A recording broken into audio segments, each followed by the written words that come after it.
একদিকে দেশের আকাশে শোকের কালো মেঘ, অন্যদিকে রাজনৈতিক উল্লাস। এমন এক বিভ্রান্তিকর চিত্র দেখা গেল পাবনার চাটমোহরে। রাজধানীর মাইলস্টোন স্কুল অ্যান্ড কলেজে ভয়াবহ বিমান দুর্ঘটনায় শিশু শিক্ষার্থীদের মৃত্যুতে সারা দেশ যখন শোকাচ্ছন্ন, তখন সেই সন্ধ্যায় ছাইকোলা ইউনিয়নের বিএনপির এক সাংস্কৃতিক অনুষ্ঠান ঘিরে ফেসবুক, টুইটার জুড়ে বইছে সমালোচনার ঝড়। সোমবার 21 জুলাই রাতে দীঘলগ্রাম শাহবাড়ি বাজারে স্থানীয় বিএনপির কর্মী সভা শেষে নাচ গানের আয়োজন করে আয়োজকরা।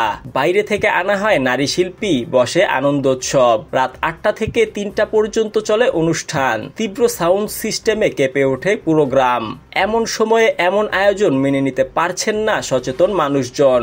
সামাজিক যোগাযোগ মাধ্যমে ব্যাপক নিন্দা ও ক্ষোভ প্রকাশ করেছেন বিএনপির নেতাকর্মী থেকে শুরু করে সাধারণ মানুষও।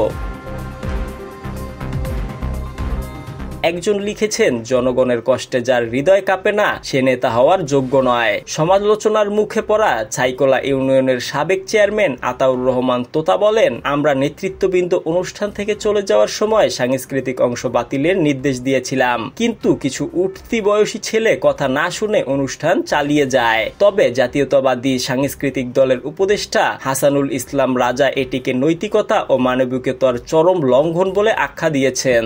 আর সাবেক এমপি KM আনোয়ারুল ইসলাম বলেন, এ ঘটনায় আমরা গভীরভাবে দুঃখিত ও লজ্জিত।